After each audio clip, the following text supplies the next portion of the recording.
Nising police ने जो एक गुनहगार है, शिक्षक बना भक्षक, और आज निसिंग एसएचओ जो गिरफ्तारी की है, एक जो गुरुकुल चला रहे थे टीचर, उनकी गिरफ्तारी हुई है। और जो एक छोटे से बच्चे को 11 साल को जो बच्चा था उसको लेकर जो विवाद हुआ था और बच्चे के साथ छेड़खानी हुई थी, जो बाथरूम में ले गए और उससे कुछ जो आपत्तिजनक कहते हैं जो शरीर की जगह छेड़ा उन्होंने, और आज पुलिस ने पर्चा दर्ज कर लिया है। एसएचओ साहब है सर, क्या बताएंगे जो मामला है, इसको क्या बताना चाहेंगे? देखिए, कल शाम को हमारे पास एक शिकायत मिली थी कि वर्दी गुरुकुल है शामली रोड पे,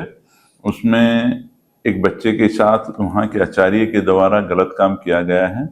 जो बच्चे की माँ इंद्री की रहने वाली है, उसने हमारे को शिकायत दी थी, जिसके ऊपर अभियोग दर्ज किया गया और उस बच्चे की आज काउंसलिंग और मेडिकल और माननीय अदालत में बयान कराए जा रहे हैं। उसके आधार पर हमने आरोपी को भी आज गिरफ्तार किया है, जो कल माननीय न्यायालय में पेश किया जाएगा और आगे की कार्रवाई अमल में लाई जाएगी। तो लगता नहीं सर बच्चे आज के समय में सेफ नहीं, जब ऐसे टीचर जो गुरुकुल चला रहे हैं, जो कहते हैं भगवान की तरह मानते हैं, उस गुरुकुल का ये हाल है, तो आम स्कूलों का क्या हाल होगा? देखिए, कल शिकायत मिलने पर हम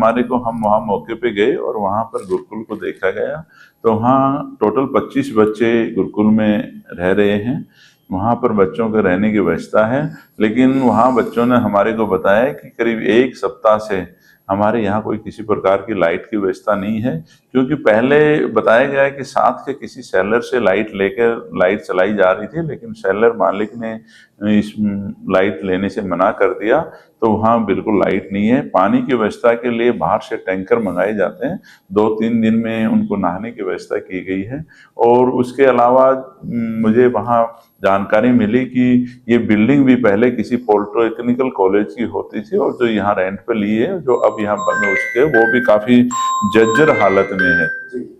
बच्चे की माँ मिलने आई हुई थी सर यहाँ? बच्चे की माँ को बच्चे ने वहां पर खाना बनाने वाली कोई महिला है, काम करती है, उसका फोन लेकर के और उसको फोन पर बताया गया कि मेरे साथ गलत हुआ है, या तो आप आइए या अपनी मेरी दादी को भेज दीजिए। उस सूचना पर बच्चे की माँ आई और उसने हमारे को सूचना दी, जिस पर हम भी वहाँ मौके पे पहुंचे और माँ ने हमें एक शिकायत दी है, जिसके ऊपर अभियोग पॉस्को एक्ट के तहत दर्ज किया गया। एक बच्चे के साथ ऐसा हुआ है तो दूसरे बच्चे क्या सेफ है, इसके लिए क्या किया जाए? इस संबंध में मैंने अपने CWC चेयरमैन हैं श्री चंद्र प्रकाश जी, उनके साथ संपर्क किया है और हमने उनसे रिक्वेस्ट की है और एक पत्र व्यवहार भी किया है, मैंने उनसे पत्राचार भी किया है कि जो बाकी बच्चे 24 बच्चे बचे हुए हैं उनकी भी आप काउंसलिंग कीजिए, उनके साथ भी कभी ऐसा न हुआ हो। और दूसरा,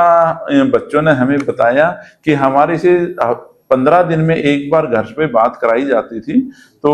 उसकी व्यवस्था के लिए भी हमने इसके जो गुरुकुल चला रही है इनके मालिक है, आचार्य है, कोई महिला है, यूपी की रहने वाले हैं, उनसे संपर्क किया और वो अभी आई थी, उनसे बातचीत की है। वो इस व्यवस्था में लगी हुई है भी क्यों ऐसा क्यों होता था, क्या होता था, ये सारी व्यवस्थाएं हमने CWC से रिक्वेस्ट करके और उनको बताया है और वो इस संबंध में संज्ञान लेने जा रहे हैं। आरोपी कहाँ से है और क्या नाम? ये आरोपी शहजादपुर यूपी बरेली के पास का रहने वाला है और आचार्य ही उस गुरुकुल में है। जो बताया गया है कि काफी समय से करीब 13-14 साल से इस गुरुकुल में आचार्य ही काम कर रहे हैं, पहले दूसरे में करते थे, अब इसमें करते हैं। इसमें यह भी जांच का विषय रहेगा CWC के माध्यम से कि क्या इस गुरुकुल को यहाँ पर इस प्रकार की मान्यता थी या नहीं थी, या किसी अवैध रूप से चलाया जा रहा है। क्योंकि बच्चों ने बताया कि पहले ये लाडवा में चलता था,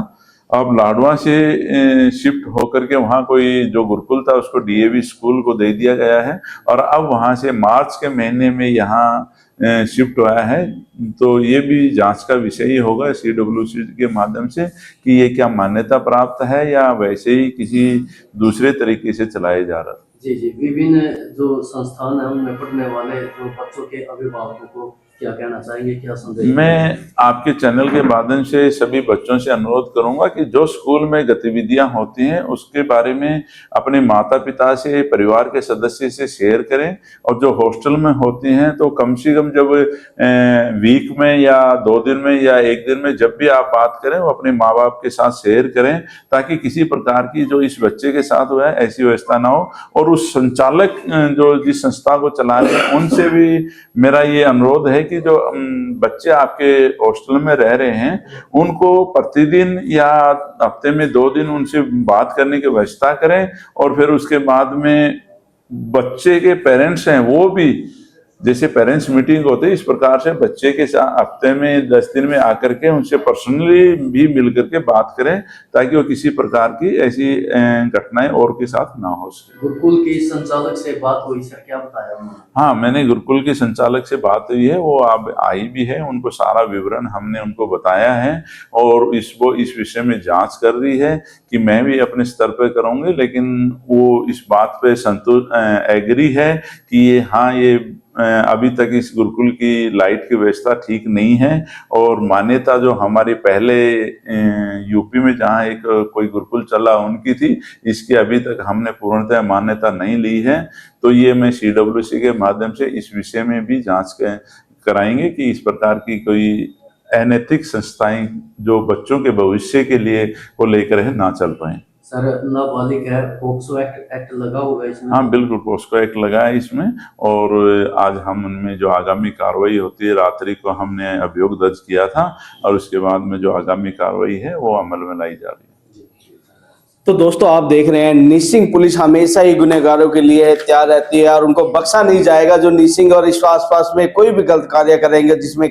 श्री भगवान SHO थाना प्रभारी कहते हैं, उन्होंने पहले भी मैसेज दिया कि मेरे एरिया में कोई ऐसा गलत काम ना करें, नहीं तो किसी को बख्शा नहीं जाएगा। और सभी से मैं भी नोट करूंगा कि कोई भी ऐसी गलत हरकत होती है तो निसिंग थाना में संपर्क करें, और निसिंग थाना प्रभारी उनसे पूरी जानकारी दें, वो आपकी मदद करेंगे। और आप दोस्तों देख सकते हैं, सामने एक शिक्षक है जो आज बख्शा बनकर जो एक बच्चे के साथ आपत्तिजनक हरकत करता है, और निसिंग पुलिस की कहते हैं कामयाबी भी हमेशा ही ऐसे केस कुछ जल्दी सोल्व करते हैं, क्योंकि हमेशा ही श्री भगवान जो SHO हैं बड़े कहते हैं भगवान की तरह है, और लोगों की हर समय मदद करते हैं। तो आप भी इस वीडियो को इतना शेयर करें और सभी तक ये मैसेज जरूर पहुंचाएं कि बच्चे हमेशा सेफ रहें, उनके साथ कोई गलत हरकत ना हो, और निसिंग थाना प्रभारी हमेशा ही सबकी मदद करते हैं। तो दोस्तों वीडियो को शेयर जरूर कर दें।